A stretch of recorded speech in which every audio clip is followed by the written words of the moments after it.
Joining me now is a very special guest. I'm joined by senior Congress leader, former Home and Finance Minister of the country, Mr. P. Chidambaram. Appreciate your joining us, Mr. Chidambaram.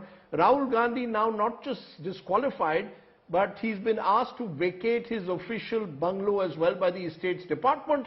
It appears that the net is closing in on Rahul Gandhi. The government is determined to get him out in a way, not just of Parliament, but even his official bungalow. Your response?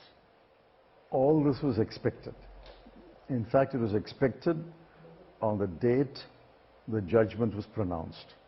That is why nothing has surprised us at all. We expected, after the judgment was pronounced, we expected a harsh sentence. We expected disqualification. We expected a notice to oust him from his official house. But all this is part of a well-laid plan and a design. In fact,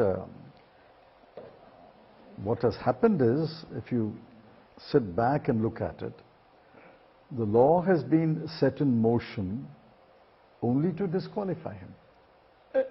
The flip side would be the law is taking its course.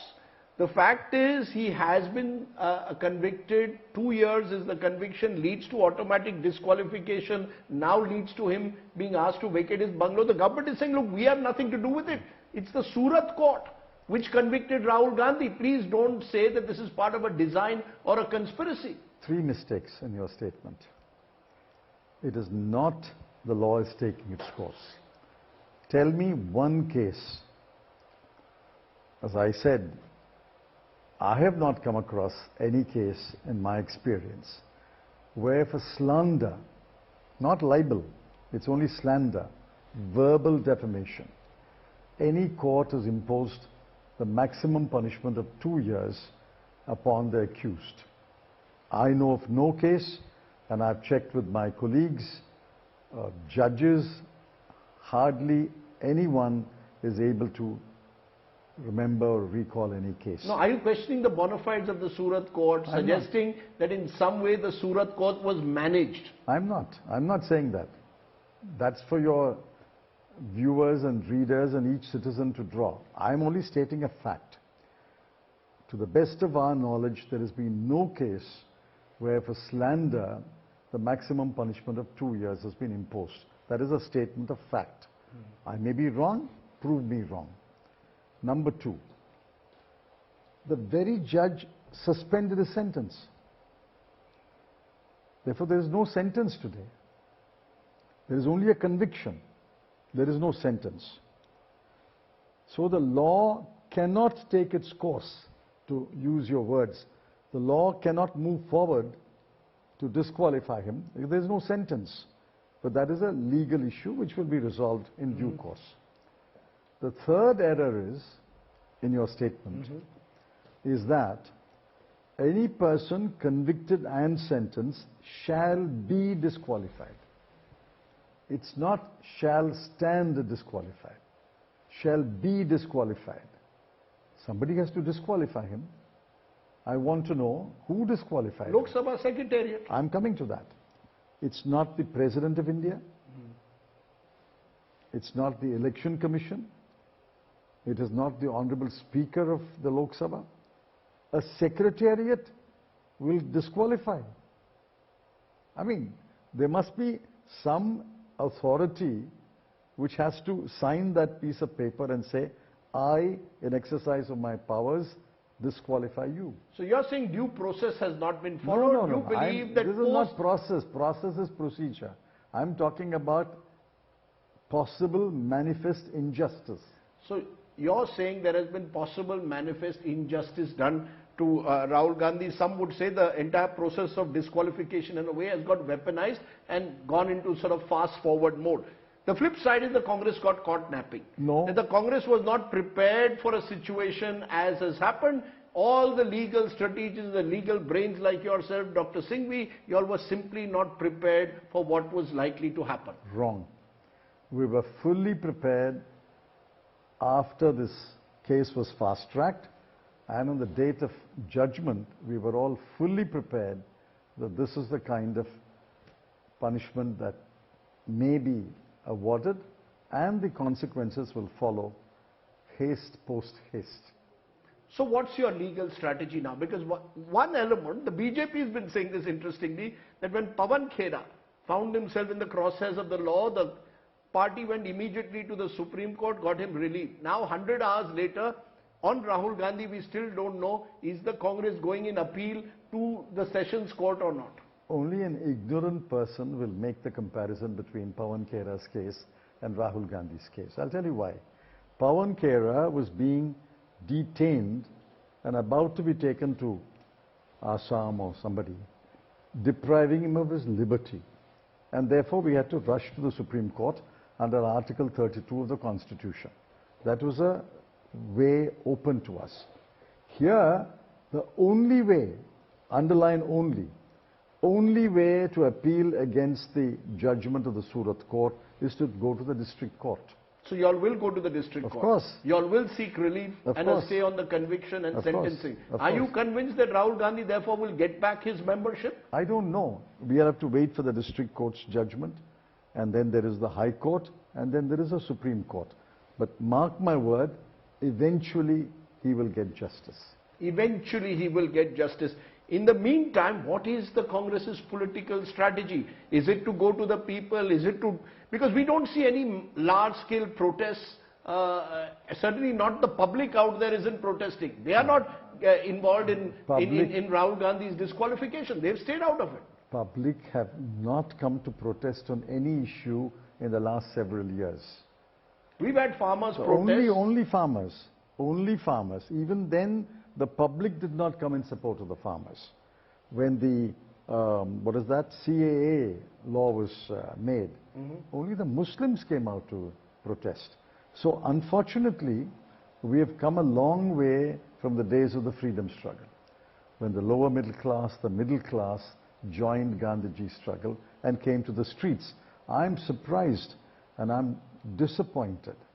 In fact, I'm despondent that, unlike in other countries, which are also autocratic countries, people have come to protest. Even in Hong Kong, day before yesterday, people came out to protest. Because people don't see this about their life and liberty, they see it about Rahul Gandhi's battle with Prime Minister Modi, which brings me to the question, what is your political strategy? There is one view that Rahul Gandhi will forsake his membership of the Lok Sabha even if he gets a stay on his conviction and sentence. Priyanka Gandhi Vadra could contest from Wayanad. Rahul Gandhi will hit the streets. We still don't know what is Rahul Gandhi's strategy apart from taking on Narendra Modi on the Adani issue. We don't have to call you to discuss our strategy. The point is, it all happened over the last 2-3 days. We have hit the streets. The party cadres have gone and protested all over India. You've seen pictures, you've seen reports. Big protest, small protest. We protested yesterday, and I'm told by the general secretaries that there'll be more protest movements all over the country. What the details are, I don't know, and anyway, I can't share with you even if I know. But the point is, we have to communicate to the people that this is no longer a Rahul Gandhi versus Narendra Modi issue. It's no longer that. Which is why opposition parties, which stayed away from the protests, say until 4 or 5 days ago, TMC, AAP, they have come to support this issue because they realize that this is no longer an issue of Rahul Gandhi versus Narendra Modi. Are you seeing this is a threat to democracy. They are setting in motion laws. They will set in motion even obscure laws to silence the leading voices of the opposition of this country. So you see a political realignment now taking place ahead of 2024? I hope so. I can't say. You hope so? I hope because, so. You know, we've just seen the Shiv Sena itself distance itself from Rahul Gandhi's remarks on Savarkar. So the question is, to conclusions. What kind of opposition platform are we going to see when all of you seem to have so many contradictions, no leadership? You want instant solutions. There are no instant solutions in politics. Politics evolves. Opposition unity is an evolutionary process. Today, the opposition is more united today than it what was 4 days ago. It's the cement has been the threat to democratic voices. And let me tell you, it won't stop with politicians. After they silence the leading voices of the political opposition, they will come after you. They will silence the leading voices of the media, then they will silence the media also.